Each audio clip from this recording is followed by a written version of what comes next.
Hello everyone, अहिले म बनाउँदैछु अहिले इन्टरनेटमा भाइरल भइराखेको होममेड हेल्दी आइसक्रिम।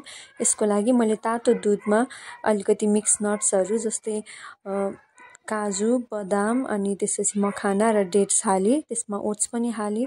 त्यसलाई आधी घन्टालाई सोक इन गरेँ। सोक इन गरेपछि मिक्सरमा त्यो मिक्सर राखेँ र अलिकति चक्लेट पाउडर पनि राखेँ। चक्लेट पाउडर राखेपछि त्यसलाई एकदम मजाले स्मुथ हुने गरेर मिक्स गरेँ। मिक्स गरिसकेपछि एउटा टिनको प्यानमा मैले त्यसलाई पोर गरेँ। पोर गरिसकेपछि प्लास्टिकले त्यसलाई माथिबाट ढाकेँ। त्यसको माथि ब्याटरमा टच गर्ने गरेर राखेँ अनि त्यसलाई मैले फ्रिज गर्न दिएँ। मेरो छोरी स्कुलबाट आएको भएर मैले यसलाई ओभरनाइट गर्न पाएन। यो उसको लागि फर्स्ट डे अफ स्कुलको सरप्राइज थियो। सो ऊ एकदमै एक्साइटेड छ त्यो खानको लागि।